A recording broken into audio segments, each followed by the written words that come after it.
मुलं बसलेली आपण पाहतो. इथले काही लोकप्रतिनिधी आपल्यासोबत आहेत. मुळामध्ये हा सगळा प्रकार घडला, तो जास्त पाऊस आहे. मात्र जी सूचना लोकांना करायला हवी होती ती सूचना करण्यात आलेली नाही. आणि दुसरी महत्त्वाची बाब म्हणजे या नदीपात्रामध्ये जे पाणी आहे, जो पाण्याचा फुगवटा आहे तो वाढतोय आणि नदी सुधार प्रकल्प याला कारणीभूत आहे का असा प्रश्न विचारला जातो. बर मंदार तुम्हाला थोडंसं थांबवतो. राज्याचे मुख्यमंत्री एकनाथ शिंदे सध्या फोनवरून आपल्यासोबत जोडले गेलेले आहेत.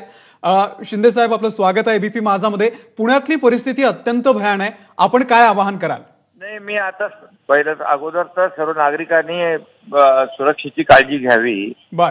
आणि त्याचबरोबर मी आता Pune collector, Pune municipal commissioner, Pune Pimpri Chinchwad municipal commissioner, NDRF आणि आर्मीचे कर्नल संजय त्यांच्याशी मी बोललो की ताबडतोब, आणि ऑलरेडी त्यांनी रवाना केल्यात एनडीआरएफच्या बोटी वगैरे, आणि आर्मी देखील त्या ठिकाणी पोहोचती आहे. आणि वेळ पडली तर एअरलिफ्टच्या संदर्भात देखील त्यांना सांगून ठेवलेलं आहे. आणि आता मला वाटतं सगळे मदत पूर्णपणे पोहोचेल आणि लोकांनी घाबरण्याचं कारण नाही.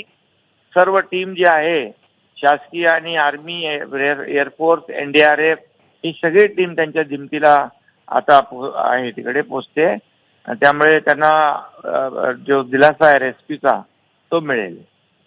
शिंदे साहेब, आपण बघतोय की सकाळपासून पावसाचा जोर वाढलेला आहे.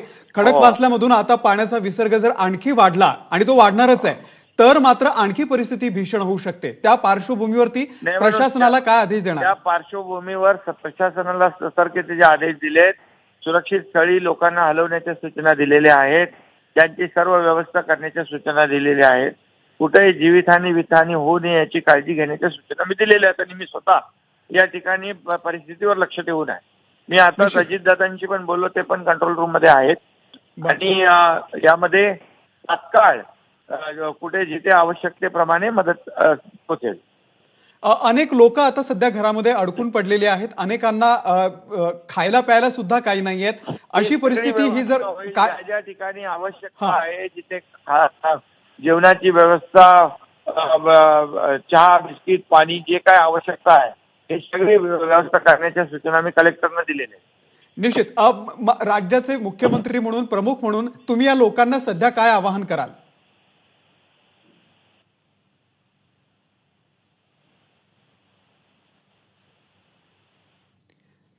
बहुधा आपला आणि मुख्यमंत्र्यांचा संपर्क तुटलेला आहे, परंतु त्यांनी सांगितल्याप्रमाणे पुढच्या काही तासांमध्ये आपण प्रशासनाच्या सुद्धा संपर्कात आहोत.